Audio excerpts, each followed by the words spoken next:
Mega Man 2 is an action platformer developed by Capcom and released on the North American NES in 1989. The game was a smash hit for Capcom, catapulting the franchise into the hearts of millions and still remains relevant even today. The premise of the game is very simple. Dr. Light sends our robotic hero Mega Man to defeat the 8 new Robot Masters created by supervillain Dr. Wily.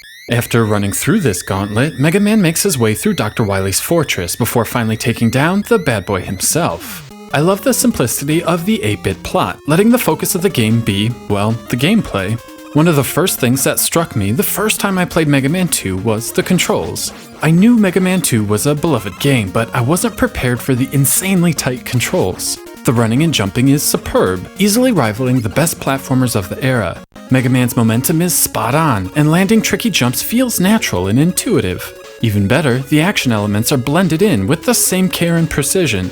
Mega Man's arm cannon allows him to quickly dispatch foes without much trouble. Combined with the excellent jumping, Mega Man is quite the protagonist. However, the main hook of Mega Man is the upgrades. After defeating a Robot Master, Mega Man can equip that Master's weapon at any time.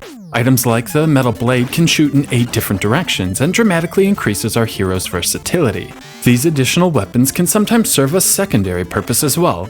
The bubble can be used to find trapdoors in the floor. The leaf shield can protect against pesky birds, and the crash bombs can be used to take down certain walls.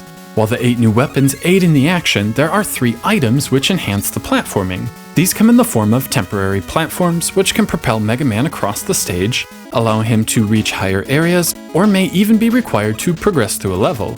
The beauty of Mega Man 2 is the discovery. As you play the initial 8 stages in any order, each playthrough can feel different. You may notice hidden items and extra lives, but if you don't have the appropriate item to reach it, you may alter the order you play the game the next time through. And you'll want to play through multiple times, as the game design is fantastic. Mega Man 2 is not a hard game, but it is challenging.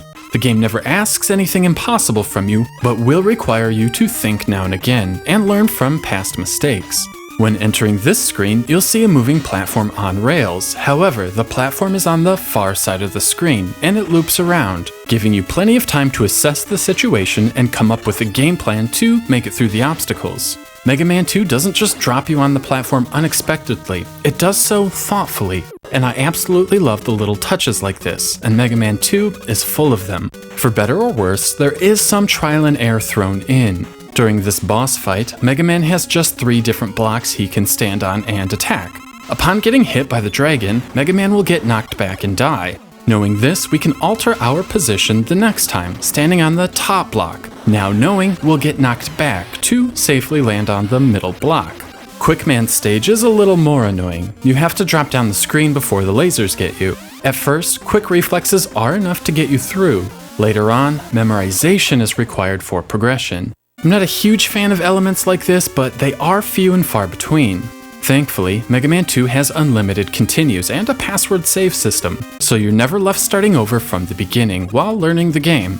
The sound gameplay mechanics are matched with some equally sound levels. First, the 8 main stages and Wily's Fortress levels are incredibly varied. No 2 locations look the same, and they feel sufficiently different as well. Some stages are traditional side-scrolling levels, simply taking you from left to right. Others go vertical, using a combination of ladders and jumping for progression.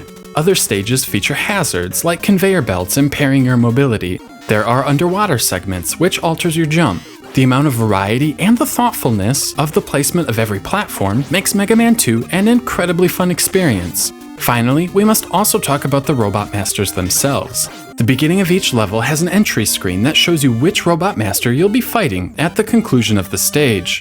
The most unique aspect to these bosses is they each have a weakness or 2 that can be used to quickly dispatch them, sometimes in as few as 2 hits. The discovery aspect I mentioned earlier is further enhanced by this mechanic.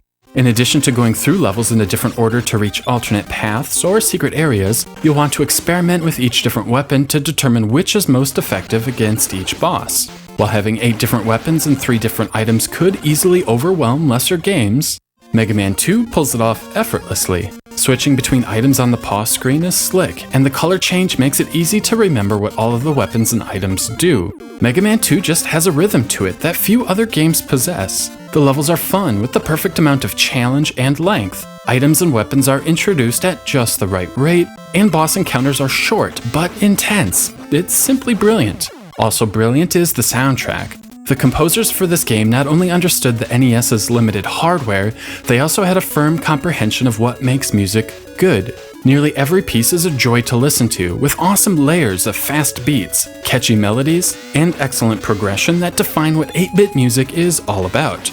Also technically great are the graphics. Again, the designers understood fully what is visually appealing. The color selection is perfect, with everything on the screen always complementing each other, with nothing ever looking strange or out of place. Some stages feature solid backgrounds, others feature complex sprite work. The variety is excellent, and nearly everything in the game is gorgeous. I especially enjoyed the large enemies, which really elevates Mega Man 2 past its contemporaries, and makes the game feel like it's being done on more advanced hardware. From start to finish, Mega Man 2 is a feast for the eyes. Overall, Mega Man 2 is a phenomenal game, worthy of the praise it receives. Not only do the audio and visuals push the NES hardware, they're still amazing today. The soundtrack is still exceptional, the 8-bit visuals are still stunning. Most important of all, Mega Man 2 is tremendously fun. The game brilliantly blends together tight platforming with satisfying action. The game manages to be challenging without being unfair. The level design set the standard for how levels should be constructed, and there is rarely a platform out of place. The same goes for the enemies, which have different weaknesses and patterns, yet rarely feel overwhelming or cheap. Few games manage to get everything right, but Mega Man 2 does exactly that. The game is in a league of its own in nearly every way. 5 out of 5.